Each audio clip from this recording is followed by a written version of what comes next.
भगवान नारायण कृष्ण रूप से संसार को आनंदित करते हुए विराजमान हैं। ऐसे द्वारका नगरी में वो पहुँचे हैं और द्वारका नगरी में भगवान से मिले हैं और भगवान को परम धाम वापस आने का निवेदन किया है सभी लोगों ने। शरच्छतम व्यतीयाय पंचविंशाधिकम प्रभो 125 और 125 वर्ष आपके बीत चुके और आपका अब कोई वैसा कार्य यहाँ शेष नहीं रहा। जितने कार्य को पूर्ण करने के लिए हमने प्रार्थना की थी वो सब आपने कर दिया। इसीलिए ततः सुधाम परमम विश्वस्व यदि मन्यसे, अब यदि आपको उचित लगे तो अपने परम धाम में आ जाइए। मतलब हम जोर नहीं दे रहे कि आप आ जाइए, अगर आपको भी हमारा यह निवेदन उचित लगे तो आप आइए। भगवान बोले कि हाँ वो तो हम भी सोच रहे थे और अब हमको पहले अपने वंश का विनाश करना पड़ेगा, जो कि हमने उस कार्य को आगे बढ़ा भी दिया है। ब्राह्मणों का शाप लग भी गया है। इदानी नाश आरब्ध कुलस्य द्विजशापक यास्यामि भवनम ब्राह्मण नेदमते तवानभ। ये पहले एक बार चले जाएं अपने अपने लोग, फिर हम भी चलेंगे। पहले बच्चों को गाड़ी में बैठा लें तो फिर हम भी बैठेंगे। तो पहले ये सब अपने अपने लोगों में चले जावे और फिर हम भी यहाँ से महाप्रयाण करेंगे। हाँ, विधर्मी लोगों का संगठन तो बहुत बढ़ता चला जा रहा है। हाँ, और वो लोग अपने उनके यहाँ धर्माचार हैं उनको भी वो लोग प्रोत्साहन करके बढ़ाते चले जा रहे हैं, क्योंकि उनका उल्टा पुल्टा व्यवहार भी है। तो उन लोगों का तो उत्कर्ष बढ़ रहा है, संगठन भी बढ़ रहा है। लेकिन अब हिंदू सनातन धर्म में ये समस्या है कि उनको बहुत कुछ उनके ऊपर अंकुश लगाएंगे, समाज भी उनको इस तरह से हे दृष्टि से देखने लग जाएगा। तो फिर वो एक संगठन बिगड़ जाएगा जो सनातन धर्म का जो उत्कर्ष का एक संगठन रूप से बढ़ करके। कौन सा संगठन? मतलब ये जो आपसी संगठन करके जो हमारे धर्माचार्यों का भी उत्कर्ष जरूरी है ना, उस तरह का। और उनके धर्माचार्यों ने काम खींचते नहीं। देखिए, उनके धर्माचार्य नहीं होते, वो धर्म हमारे पास है, आचार्य हमारे पास है। आचार्य कौन है? आचर्योति शास्त्राणि, शास्त्रों के विषयों को चुनकर जो ग्रहण करे, स्वयं आचरते चय, वो जो स्वयं आचरण करे और अपने शिष्यों से आचरण करवाए वो आचार्य होता है। तो अब विधर्मियों में धर्म भी नहीं, आचार्य भी नहीं, तो वहाँ धर्माचार्य तो होते नहीं, वहाँ बहकाने वाले गिरोह होते हैं। तो ये हमें इसका कारण क्या है? अयम तो योग धर्मो ही वर्तते का सदूषण पहले बता दिया गया। अब जैसे सूर्यास्त हो जावे, रात्रि का अंधकार व्याप्त हो जावे, आप दीपक जलाइए, चाहे पटाखे फोड़िए, चाहे मसाल जलाइए, चाहे हेलोजन जलाइए, अंधकार तो आप दूर नहीं कर पाएंगे ना। कितना कर पाएंगे कि हम उस अंधकार से प्रभावित होकर गड्ढे में न गिर जावें, हम अपने मार्ग का प्रकाश बढ़ा सके, इतना ही कर सकते हैं। आप युग धर्म को नहीं बदल सकते। हम क्या देवता नहीं बदल सकते? देवता भी युग धर्म को अगर बदलने का सामर्थ्य रखते तो सीधे सीधे कहते कि भाई कलयुग है लेकिन हमारे ऊपर बहुत बड़ा कष्ट है, इसीलिए हम इस युग को परिवर्तित कर रहे हैं और सबों को बुद्धिमान बना रहे हैं। वो भी भगवान से निवेदन करके कहते हैं अवतार लीजिए और इसमें कुछ शोधन कीजिए।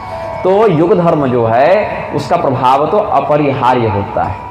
कलयुग में सतयुग नहीं होता और सतयुग में कलयुग नहीं होता। हाँ, किंवा कथनचित कोई शासक ऐसा हो जाए तो अल्पकाल के लिए वहाँ विक्षोभ उत्पन्न कर सकता है। कलयुग में कोई बहुत धर्मात्मा राजा हो जावे या सतयुग में कोई बहुत अधर्मी राजा हो जावे तो अल्पकाल के लिए वो विक्षोभ उत्पन्न कर सकता है। युग में तो ऐसा लगेगा जैसे सतयुग होने पर भी अधर्म बढ़ा और कलयुग होने पर भी धर्म बढ़ा। लेकिन मूलतः जो लक्षण है युग का वो नहीं बदलता है।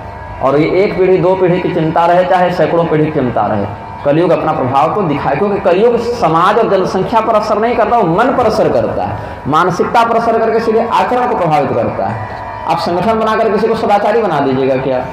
आप संगठन बनाकर किसी को सत्यवादी बना दीजिएगा क्या? आप संगठन बनाकर किसी को चरित्रवान बना दीजिएगा क्या? किसी को दानी बना दीजिएगा, किसी को संतोषी बना दीजिएगा? नहीं बना सकते। आप कोई पार्टी ज्वाइन कर लें, कोई संगठन के सदस्य बन जाए तो ये थोड़ी है कि आप सत्यवादी हो जाएंगे, चरित्रवान हो जाएंगे, दानी हो जाएंगे, संतोषी हो जाएंगे। नहीं ना, वो तो संस्कार अपने कर्मानुसार युग धर्म से प्रभावित होकर प्रभावी या निष्प्रभावी होगा।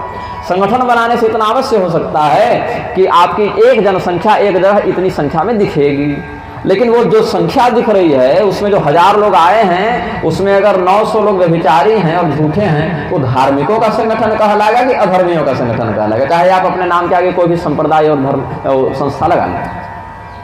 कलयुग जो है वो पार्टी पॉलिटिक्स पर असर नहीं करता है ना, वो मन पर असर करता है, व्यवहार पर असर करता है। तो इसीलिए संगठन बनाकर धर्म की रक्षा नहीं होती है। धर्म कहाँ पर आश्रित है? संगठनाश्रित है क्या? नहीं। आचार प्रभो धर्म, धर्म सदाचार प्रधान है। विभीषण जी जो हैं सदाचार परायण होने से ही धर्मरूप कहे गए, चाहे रहे लंका में, वो जनसंख्या की दृष्टि से क्या था उनका बल, एक अपने हैं, एक 4 मंत्री हैं, बहुत है तो पत्नी है, इससे अधिक क्या संख्या विभीषण जी की। लेकिन क्या कहलाए, धार्मिक कहलाए। और अंततः जब पूरे समष्टि इतिहास को देखें तो प्रभावी किसका राज्य रहा, विभीषण जी का रहा। रावण को तो भगवान निपटा दिया, लेकिन जिस समय रावण का राज्य था उसमें तो ये लगता था ना कि धर्म की हानि हो रही है, अधर्म का उत्कर्ष हो रहा है, विभीषण जी बेचारे क्या कर रहे हैं। तो संगठन बनाने से, अच्छा ठीक है संगठन हमने बना लिया, मान लो कि चलो हमने कोई बहुत बड़ी संस्था बना ली, हजारों लाखों लोग हमारे अनुयायी हो गए। आरएसएस से बड़ा संगठन तो नहीं बना पाएंगे अभी, जितना संसाधन अभी है आरएसएस से बड़ा तो नहीं बना दीजिएगा अपना, उसके पास तो लाखों लोग हैं। लेकिन भगवान श्री रामचंद्र जी को इमाम हमने बताया क्या, इमाम हिंद हमने नहीं बताया, इंद्रेश कुमार ने बताया, वो भी संगठन का ही अधिकारी। वेद शास्त्रों को बदल देना चाहिए, ये हमने बताया क्या, नहीं, ये मोहन भागवत ने कहा। संगठन ही चला रहा है वो व्यक्ति, है ना। हमने अपने मंच से अली मौला और या हुसैन करवाया क्या, हमने तो श्री राम जय राम जय राम करवाया, ये मुरारी ने करवाया। हमारे पंडाल में कितनी भीड़ है और मुरारी के पंडाल में कितनी भीड़ है आप मिला लीजिए। तो संगठन बनाकर अगर हम भीड़ बढ़ा भी ले तो क्या उससे धर्म बच जाएगा, नहीं बचेगा। यहाँ 1000 लोग हैं, वहाँ करोड़ लोग हैं, 10 लाख लोग, 20 लाख लोग हैं। हाँ, और धर्म से प्रभुरच्युत है, ये भी आगे पढ़ लीजिए। धर्म के मालिक हम और आप नहीं हैं, धर्म के स्वामी भगवान हैं, और जो स्वामी हैं उनको हमसे अधिक चिंता है। जितनी चिंता आप कर रहे हैं धर्म की ना, उससे अधिक चिंता भगवान को है। और जिस समय जिस घटना के माध्यम से जो होना है वो भगवान स्वयं देख रहे हैं और करेंगे।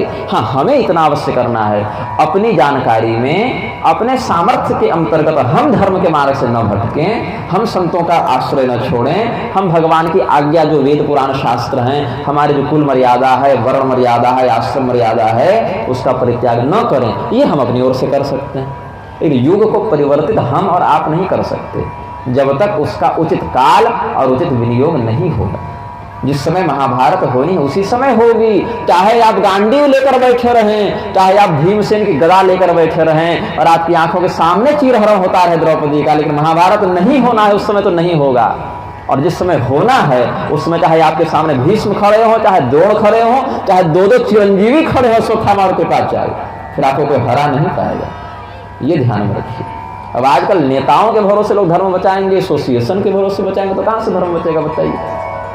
महाराज जी, धर्म अलग है और भगवान अलग है। यहाँ पर धर्म रूपी भगवान है, धर्म के ही पुत्र के रूप में नर नारायण अवतार लिए हैं ना। भगवान का स्वभाव ही धर्म है, और जो अधर्म है वो भगवान से विमुख होने पर प्राप्त होता है। इसलिए अधर्म को भगवान की पीठ में स्थित बताया गया है कि भगवान ने पीठ फेर ली, जिससे वही अधर्म करता है। ऐसा एक लाक्षणिक भाव समझना चाहिए। आपने जो कहा कि धर्म की रक्षा तो भगवान के ऊपर है, हाँ, लेकिन हमारा भी तो कुछ कर्तव्य बनता है। कर्तव्य यही बनता है कि भगवान ने धर्म के जो चरित्र बताए हैं, लक्षण बताए हैं कि ये करना उचित है और ये अनुचित है, उसमें अब अपने विवेक के अनुसार उचित का व्यवहार करें और अनुचित का बहिष्कार करें। ये हम करेंगे। हमारे ऊपर भगवान ने क्या जिम्मेदारी सौंपी कि स्वे स्वे कर्मण अभिरतः संसिद्धि में लभते नरः। ये भगवान ने हमें आदेश दिया है, तुम अपने अपने कर्म में लगे रहो। तो मैं ब्राह्मण हूँ, अभी ब्रह्मचर्याश्रम में हूँ, पुरुष हूँ, तो ब्राह्मण के लिए पहले देखूंगा क्या नियम है, फिर उसमें ब्रह्मचर्याश्रम के लिए देखूंगा क्या नियम है, फिर उसमें पुरुष के लिए देखूंगा क्या नियम है, और जो है वो करूंगा, और जिसका निषेध है उसको छोड़ने का प्रयास करेंगे। फिर जब गृहस्थी में चले जावे तो देखेंगे ब्राह्मण के लिए फिर गृहस्थी में क्या क्या नियम है, पूरी चार्ट बनी हुई है, वहां से मिलाएंगे अपने लक्षणों पर, वो कर्तव्य करेंगे। कोई क्षत्रिय है, कोई वैश्य है, कोई शूद्र है, कोई स्त्री है, कोई नपुंसक है, कोई चांडाल है, सब है समाज में। वो अपने अनुसार देखेंगे कि हाँ हमें ये करना है, ये हमें नहीं करना है, उसके अनुसार से वो करेंगे।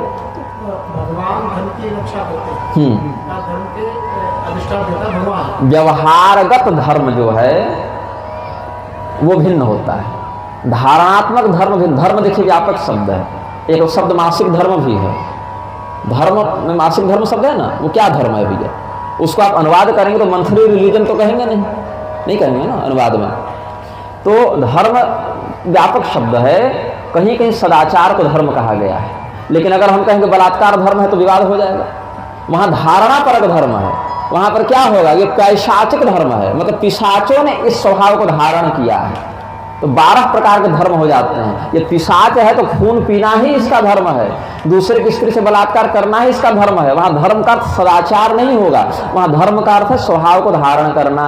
आप केमिस्ट्री पढ़ेंगे तो गुण धर्म पढ़ते हैं ना वस्तुओं के, तो गुण धर्म क्या है, उसकी प्रॉपर्टीज हैं, उसकी विशेष। जैसे दूध का धर्म क्या होगा, तो स्निग्ध है, स्निग्ध है, स्निग्धता है उसमें, तरलता है उसमें, मधुरता है उसमें, शुभ्रता है उसमें, ये दूध का धर्म है। अब इसमें से अगर हम स्निग्धता और मधुरता के धर्म को हटा दें और तिक्तता और दुर्गंध के धर्म को डाल दें, वो दूध फिनाइल बन जाएगा, क्योंकि शुभ्रता और तरलता तो फिर भी रहेगी उसमें। तो तरलता और शुभ्रता की दृष्टि से फिनाइल और दूध में साधर्म्य है, और स्निग्धता और मधुरता की दृष्टि से वैधर्म्य है। तो धर्म यहां पर क्या हो गया, उसका स्वभाव हो गया, उसकी विशेषता हो गई।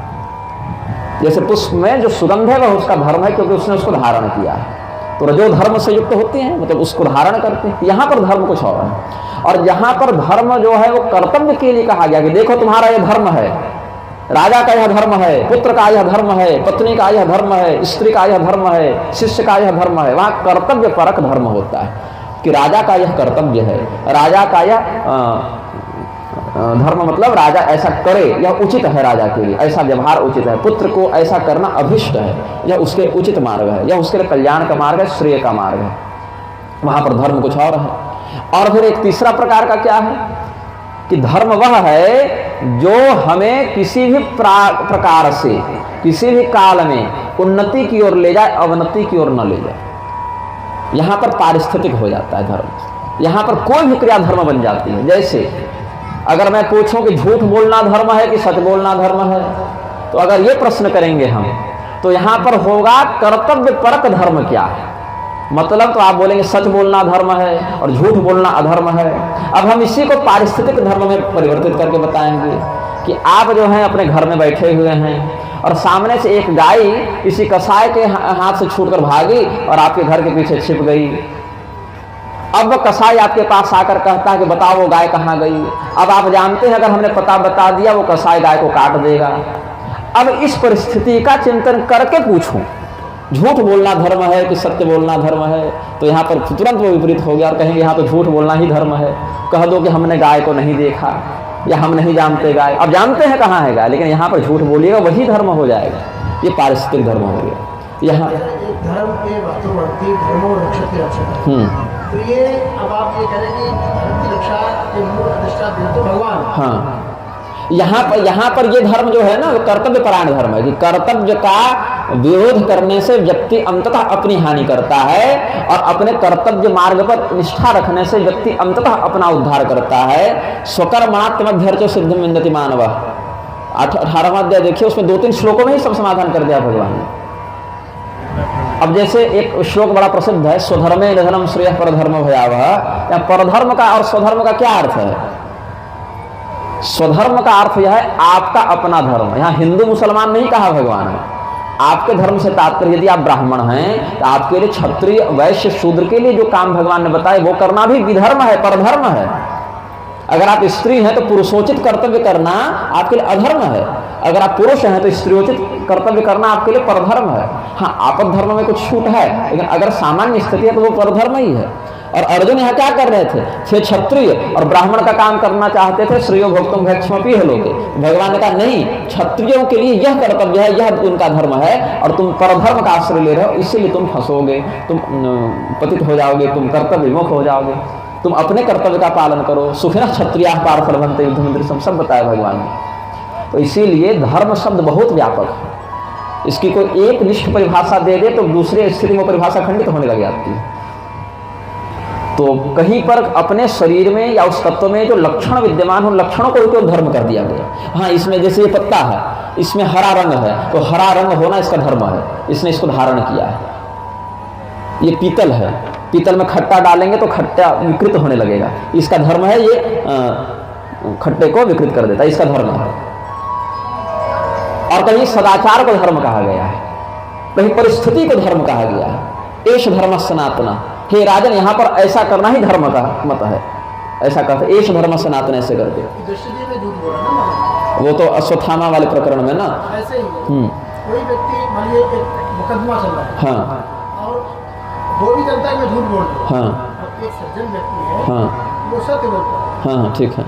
और वो झूठ पे झूठ, जज के सामने भी झूठ है, वकील के सामने अपने, तो और मैं ये जानता हूँ और मुझे पता है कि एक झूठ बोलेंगे तो हम इससे निकल जाएंगे, तो उस समय हमें झूठ बोलना चाहिए कि नहीं बोलना चाहिए? निर्भर करता है कि आपका पक्ष अपना क्या है। आप धर्म के पक्ष में हैं कि अधर्म के पक्ष में। आप जो है न्याय के साथ खड़े हैं कि अन्याय के साथ खड़े हैं। यदि आप न्याय के साथ खड़े हैं और सामने वाला वाणी बुद्धि के दृष्टिकोण से अधिक चतुर है और आपको अपनी बातों में उलझाकर बात को बदलने का सामर्थ्य रखता है, और उस स्थिति में अगर आप सीधा सीधा सच बोलें तो आप फंस जाएंगे, आप जो है सो गलत हो जाएंगे। तो यहाँ पर दो स्थिति है, या तो आप सीधे सीधे सच बोलें और दंडित हो जाएंगे, या फिर आप उसमें कुछ छलपूर्ण वचन बोलें और अंततः विजयी हो जाएंगे, जो कि आप न्याय के पक्ष में पहले से हैं। ये लोक दृष्टि है। तो लोक दृष्टि में झूठ बोलना यहाँ पर गलत नहीं माना जाएगा, यहाँ पारिस्थितिक धर्म बन जाएगा, क्योंकि आप वाणी की दृष्टि से उससे अधिक निपुण नहीं है। यहाँ पर आप न्याय दर्शन पढ़ेंगे तो निग्रह स्थान का प्रयोग किया जाता है, तो 20 प्रकार के निग्रह स्थान भी होते हैं। मैं जान नहीं रहा, लेकिन अगर समष्टि की दृष्टि से विचार करें तो इसमें एक बिंदु और फंसेगा। और भरद्वाज जी के मत में बताऊं, कर्म मीमांसा देखिए, फंसेगा ये, अगर हम यहाँ सच बोलते हैं और फिर भी हार जाते हैं मुकदमा और हमारे साथ अन्याय होता है, वो कर्म हमें जो दंड के, जैसे हम जेल चले गए 6 महीना के लिए, तो वो दंड हमें किस कारण से प्राप्त हुआ, इसके पीछे अगर समष्टि से विचार करें तो हमारे ही किए किसी पूर्व जन्म के पाप ने हमें उस बंधन में डाला जिसमें ये मुकदमा निमित्त बन गया। तो अगर दूरगामी चीज चाहिए तो फिर वो सत्य बोलना चाहिए, और तात्कालिक लाभ चाहिए तो झूठ बोलना चाहिए। लेकिन इतना वैराग्य सब में नहीं होता है जो इस सत्य को यथार्थता स्वीकार कर सके। जैसे देवकी जी और वसुदेव जी की संतानें उनकी आंखों के सामने मार दी गई, लेकिन उसमें 2 प्रधान घटनाओं का आप विस्मरण कर देंगे तो रहस्य नहीं समझ पाएंगे। पहली घटना, बल्कि हम बोले तो उसमें से दोनों का वर्णन भागवत में है, एक देवी भागवत में, एक श्रीमद् भागवत में। एक तो सड़गर्भ बालकों को शाप मिला था कि तुम जन्म लेते ही कालनेमी के द्वारा मार दिए जाओगे, तो कालनेमी एक अंश बन के आया था और 6 बच्चे उसके हाथों मृत्यु को प्राप्त हुए। एक घटना उसको इधर किनारे रखिए। दूसरी घटना किनारे रखिए, अदिति देवी ने जब इंद्र को बोला कि तुम्हारी सौतेली माँ जो तुम्हारी मौसी भी लगती है वो तुम्हें मारने में समर्थ पुत्र की प्राप्ति करने के लिए पुंसवन व्रत कर रही है, तो तुम उसके साथ कुछ व्यवहार करो ऐसे छल का, ताकि तुम बच जाओ। आत्मरक्षा में वो फिर योग माया से प्रविष्ट हुए हैं दीति के गर्भ में और बच्चों का कर्तन किया है, लेकिन बच्चे नहीं मरे, फिर वो 49 मरुदगण हो गए। फिर दीति को जब यह रहस्य पता चला कि इंद्र को ऐसा षड्यंत्र करके अदिति ने भेजा था, तो उन्होंने शाप दिया कि तुम्हारे आंखों के सामने तुम्हारे बच्चे मार दिए जाएंगे।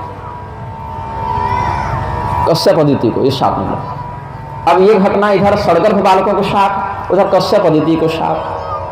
तीसरी घटना यह है कि कश्यप और अदिति को भगवान ने वरदान दिया था कि हम तुम्हारे बालक के रूप में, पुत्र के रूप में आएंगे। तीनों घटना अलग अलग समय की है, तीनों घटना अलग अलग काल की है। परलोक और पुनर्जन्मांक पढ़िए गीता प्रेस का। उसके बाद उसमें ये कथा है कि नहीं मुझे नहीं पता, लेकिन पूर्वा पर संबंध जो का है, इसमें फिर मैं अपना भी उदाहरण दूंगा आपको, जो कि बताना अभिष्ट नहीं है, लेकिन आपने पूछ दिया तो बता दूंगा। तो इधर का जो सड़गर्भ बालकों का शाप है, कश्यप अदिति को दिति का शाप है, और कश्यप अदिति को भगवान का वरदान है। तीनों घटनाएं अलग अलग समय घटित हुई, लेकिन परिणाम एक ही प्रसंग में भगवान ने जोड़कर डाल दिया। कैसे डाल दिया? कश्यप अदिति को भगवान ने देवकी वसुदेव के रूप में भेजा और इन्हीं 6 बच्चों को उनके बच्चों के रूप में भेज दिया। कंस ने जब उन बच्चों को मारा तो एक साथ दोनों हाजिरी पूरी हो गई, उनका शाप पूरा हो गया। इधर कश्यप अदिति के बच्चे मरे देवकी वसुदेव के रूप में, और वो बच्चों को कालनेमी ने मारा तो कालनेमी कंस बनकर आ गया, उनके बहनोई हो गए देवकी वसुदेव, तो उनके बच्चे मर गए तो दिति का शाप पूरा हो गया। ये बच्चे ही उस बच्चे के रूप में जन्म लिए सड़गर्भ बालक, तो इनका शाप पूरा हो गया, और फिर बाद में भगवान उनके बच्चे बनकर आ गए, तो अलग से जन्म भी नहीं लेना पड़ा। तो एक ही समय में एक ही स्थान पर एक ही व्यक्तित्व के माध्यम से 3 अलग अलग काम प्रकृति ने पूरे कर दिए। उतना बवंडर क्यों फैला? हो गया। आप अपने विषय कुछ बता रहे थे। छोड़ दीजिए, क्या बोलूं, मन कर रहा है कि नहीं बताऊं फिर। नहीं तो आपने उंगली लगी थी। अच्छा, और सुर छेड़ी थी अभी। इस जन्म में हमें श्वास संबंधी बहुत समस्याएं हुई थी, जो आप जानते हैं। तो हमारी अवस्था थी लगभग 16 वर्ष मान लीजिए उस समय। तो कल्याण का एक अंक था आरोग्य अंक, वो हम पढ़ रहे थे, पिताजी लाए थे तो हम पढ़ रहे थे। उसमें हमने देखा भाई हमने पूर्व जन्म में ऐसा कौन सा पाप किया था कि हमको श्वास की समस्या हो गई। तो उसमें देखा विश्वासघात हमने किया था। फिर हमने सोचा कि विश्वासघात तो बहुत बड़ा पाप है, ये तो जघन्य है। अगर मैंने विश्वासघात किया फिर भगवान के प्रति भक्ति कैसे हुई, अच्छे संस्कार कैसे मिले, हमको तो पापी दुराचारी धुंधकारी हो जाना चाहिए था। तो फिर हमने सूर्यदेव की आराधना की 8 वर्षों तक और जाति स्मृत सिद्धि प्राप्त की, जिससे कुछ पूर्व जन्म की बातों का बोध होगा। तो स्मरण हुआ कि क्षत्रिय थे और युद्ध में अपने भाई को ही, क्योंकि उसने गद्दारी कर दी थी, तो पीछे से मार दिया था, हमने मस्तक काट दिया था। तो द्वंद्व युद्ध में, अब ज़्यादा मत पूछिएगा, ज़्यादा नहीं, ये सब मैं बताता नहीं हूँ, लेकिन थोड़ा सा बता दिया। आपको अकेले बता दूंगा कभी एकांत में, नाम भी बता दूंगा, जगह भी बता दूंगा, सब बता दूंगा। तो भाई का भी नाम बता दूंगा, अपना ही बता दूंगा। अभी भी उसके लिए तर्पण करता हूँ, अभी भी जब अपने पितरों का तर्पण करता हूँ तो उसका स्मरण करूँ, उसका चेहरा भी याद है, सब याद है, पूरी घटना ही याद है। तो द्वंद्व युद्ध में पीछे से मारना अधर्म होता है, लेकिन वो चूंकि विधर्मियों के साथ मिलकर विद्रोह कर रहा था, इसलिए मारना अनिवार्य था। और गलती सब, युद्ध में तलवार चली तो लग गया, माथे में कट गया, लेकिन गलत तो था, तो वो पाप हमको यहाँ फलित हो गया श्वास रोग के रूप में। तो मुझे जल्दी खांसी हो जाती है और श्वास उखड़ता है शीघ्रता से, लेकिन प्राणायाम इत्यादि का अभ्यास है तो ज़्यादा असर नहीं होता, तो संतुलित हो जाता है। लेकिन कहीं ना कहीं उस का एक अंश भोगना होता है। जैसे कि भीष्म पितामह जीवन भर धर्म का आचरण किए, लेकिन वो जो अंत में सरसैया में पड़े बेचारे, कहीं का उनको झाड़ी वाला जो था ना कांड उनके साथ यहाँ लग गया। तो अब अगर हम विचार करें तो हमारे साथ जो ये घटना घटित हुई, देवकी और सूर्य के साथ जो हुई, उससे पूर्वकृत प्रारब्ध का कितना महत्वपूर्ण और प्रत्यक्ष योगदान है। किसी को बाकी को याद हो ना हो, मुझे तो अपना पता है मंत्र बल से, सूर्यदेव की कृपा से। तो उस स्थिति में अगर हम ये कहें कि हमारे साथ गलत हुआ तो ये अनुचित है, जो हुआ उचित हुआ। प्रकृति किसी के साथ अन्याय नहीं करती। दिव्य दृष्टि का अवलोकन करने वाले ऋषि महर्षि तो सब जानते थे, जिनके पास दिव्य दृष्टि नहीं भी, ऐसे हम लोग भी केवल शास्त्र दृष्टि से इतना समझ लेते हैं। जैसे कहीं ट्रेन दुर्घटना हुई, प्लेन की दुर्घटना हुई, 100 लोग 200 लोग एक साथ मर गए। वो 100 लोग किस किस गांव में किस किस साल में जन्मे थे, कोई एक दूसरे को नहीं जानता। कहाँ पढ़े, कहाँ भिड़े, कहाँ विवाह हुआ, बच्चे हुए, नौकरी हुई, कमाए धमाए, अलग अलग जाति में, अलग अलग वर्ण में, अलग अलग कुल खानदान में उत्पन्न हुए, अलग अलग संबंध हुआ, अलग अलग रिश्ते हुए सबके, कोई किसी से कभी नहीं मिला।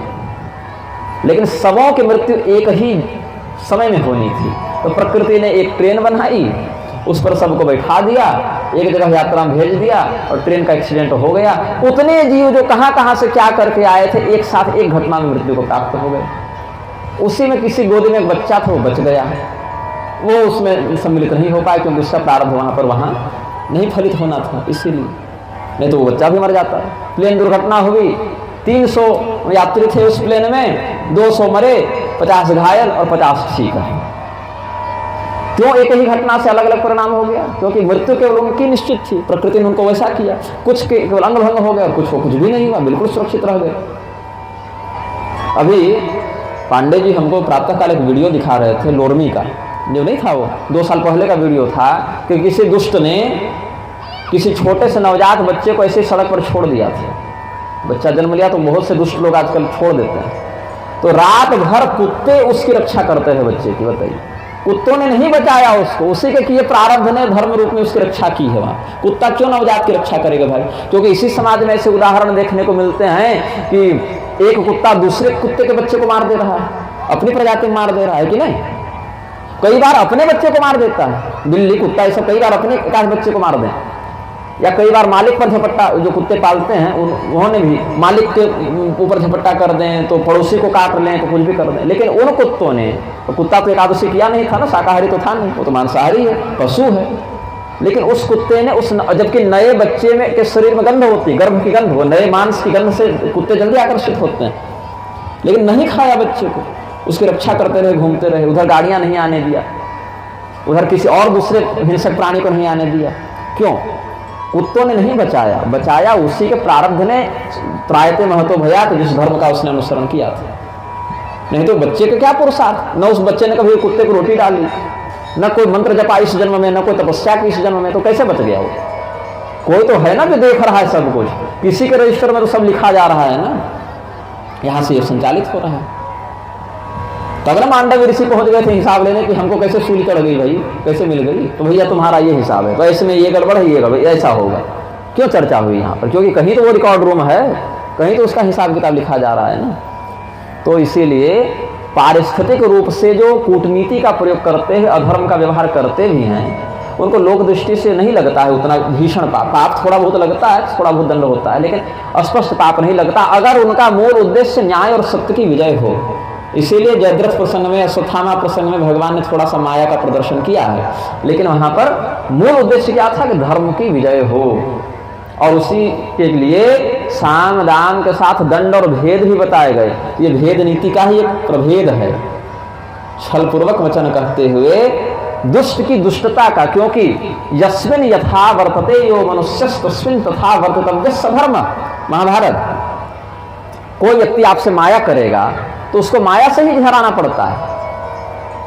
प्रद्युम्न जी को इसीलिए ना मायावती महामाया सर्व माया विनाशिनी, मायावती ने महामाया बताई जो सभी माया का विनाश करती है। तो यदि प्रद्युम्न जी माया युद्ध में निपुण नहीं होते तो सम्रासुर को कैसे मारते?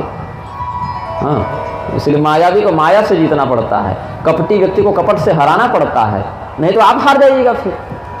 हाँ, लेकिन यदि ये लोक व्यवहार की दृष्टि से ठीक है, लेकिन जो ब्रह्मनिष्ठ महात्मा है वो इतना चिंतन नहीं करते। वो सोचते हैं कि जो है सब प्रकृति का एक विलास है, सपना है, और एक समय जब संसार नष्ट हो जाएगा तो कोई हिसाब किताब फिर नहीं रहेगा। तो संसार की नित्यता का अनुसरण करने वाले लोग इस प्रकार से नीति का प्रयोग करते हैं, राजनीति, कूटनीति, बारहस्पत्य नीति, शुक्र नीति, देवताओं की नीति बारहस्पत्य नीति है, राक्षसों की नीति शुक्र नीति है। उसी का फिर मानवीयकरण में विदुर नीति, चाणक्य नीति, कामंदकी नीति, ये सब है। और जो ब्रह्मवेत्ता निष्काम है वो कहते हैं चाहे सुख आवे चाहे दुख आवे, वो तो शरीर को मिलना है, चाहे जेल में जाओ चाहे महल में जाओ तो शरीर के साथ होना है। मैं तो चेतन हूँ, वो तो मैं शरीर हूँ नहीं कि मैं सुखी और दुखी होऊंगा, इसीलिए उसको द्वेष और हर्ष नहीं होता है। तो अलग अलग प्रज्ञात्मक स्तर पर स्थित व्यक्ति अलग अलग व्यवहार करते हैं और उनके लिए धर्म का स्तर अलग अलग हो जाता है। इसे महाराज जी ने आपने धर्म की व्याख्या की, तो चलो ये समझ आया। लेकिन आप अभी प्रकृति की कुछ चर्चा कर रहे थे, तो प्रकृति ये भगवान की कृति है या भगवान का ही दूसरा स्वरूप प्रकृति है? भगवान का ही क्रियात्मक प्रारूप प्रकृति है। भगवान मूल ब्रह्म के रूप में अक्रिय रहते हैं, अकर्ता रहते हैं। अकर्ता किसको कहते हैं? जो कोई काम न करे। तो काम दो प्रकार के व्यक्ति नहीं करते हैं, तीन प्रकार के व्यक्ति नहीं करते हैं। एक जो काम करने में समर्थ नहीं है, एक जो काम करने में आलसी है तो करने में समर्थ होने के बाद भी करता नहीं है, तीसरा जो काम करना चाहता नहीं है, उसको रुचि नहीं है उसमें। तो एक प्रकार के व्यक्ति वो हैं जो काम करने में समर्थ नहीं, वो तो दुर्बल हो गए, तो परमात्मा दुर्बल नहीं होते। दूसरे काम करने का सामर्थ्य है लेकिन वो काम करने में इतने प्रमादी हैं कि रुचि होने के बाद भी नहीं कर पाते, दीर्घसूत्री हो जाते हैं, आलसी हो जाते हैं। परमात्मा दीर्घसूत्री भी नहीं है। परमात्मा को कार्य करने में रुचि नहीं है, क्योंकि रुचि वहाँ होती है जहाँ आसक्ति होती है, अपेक्षा होती है।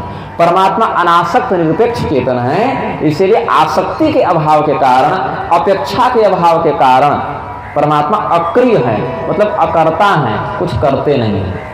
तो करने के लिए वो एक दूसरा रूप बनाते हैं जिसको प्रकृति कहते हैं, जो उन्हीं से अभिन्न है, उन्हीं की आत्माया के रूप में प्रकट होते हैं, वो जिसको भोग्य ब्रह्म कहते हैं। ब्रह्म के तीन प्रारूप हो जाते हैं यहाँ पर, भोक्ता भोग्यम प्रेरितारम मत्वा सर्वम प्रोक्तम त्रिविधम ब्रह्म महतर। तीन प्रकार से ब्रह्म का अनुभव ऋषियों ने किया, भोक्ता ब्रह्म, भोग्य ब्रह्म और प्रेरक ब्रह्म। तो इसमें जो प्रेरक ब्रह्म है उसी को हम परब्रह्म कहते हैं, परमात्मा कहते हैं। प्रेरक ब्रह्म कौन है? तो प्रेरणा देता है लेकिन स्वयं उसका आस्वादन नहीं करता है, उसका उपभोग नहीं करता है। फिर भोक्ता ब्रह्म और भोग्य ब्रह्म, ये कौन है? तो भोक्ता ब्रह्म है जीव और भोग्य ब्रह्म है प्रकृति। एक भोजन कर रहा है और एक अन्न है, एक उपभोक्ता है और एक उपभोग्य है। तो परमात्मा का वह प्रारूप जिसमें वह सक्रिय होते हैं, क्रियाशील होते हैं, वह प्रकृति है। और परमात्मा का एक अन्य रूप जो उस प्रकृति के अंतर्गत कार्य करते हुए, प्रकृति के अधीन कार्य करते हुए उसका उपभोग करता है, वह चेतन स्वरूप जीव कहलाता है, या आत्मा तत्व से भी उसको कई बार कहते हैं। तो इस प्रकार से तीन रूपों में परमात्मा का अनुभव होता है। प्रेरक ब्रह्म जो मूल अविच्छिन्न परमात्मा निरपेक्ष निरासक्ता है, अनासक्ता है, और उन्हीं का भोग्य प्रारूप प्रकृति और भोक्ता प्रारूप जीव। और महत् प्रलय अंतर में ये जीव और प्रकृति दोनों प्रेरक ब्रह्म में विलीन हो जाते हैं, फिर कुछ भी नहीं बचता, वो शांत स्थित हो जाते हैं उनमें। थोड़ा गूढ़ विषय है, विस्तार से बताना अपेक्षित हो सकता था इसमें, लेकिन अब कितना बोलूं।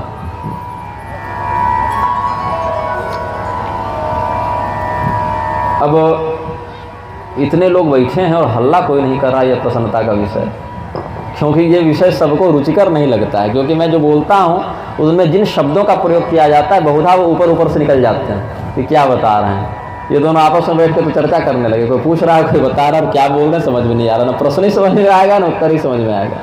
लेकिन सार्थकता इसी की है, समय की सार्थकता इसी में है, यही मूल विषय है। समस्त कथाओं के श्रवण और चिंतन के बाद जिसका प्रवचन हो, जिसकी जिज्ञासा हो, यही है। उद्धव गीता का प्रकरण चल रहा है ना, इसे तितिक्षु ब्राह्मण का भी इतिहास है ये सब। ये सब लोग महाराज जी जिज्ञासु हैं, हर एक वर्ष सत्संग सुनते, कथा सुनते हैं, इनको भी आनंद आ रहा है, समझ रहे हैं महाराज। हाँ, समझ रहे हैं, लगा के सुन रहे हैं, हाँ, आनंद आ रहा है।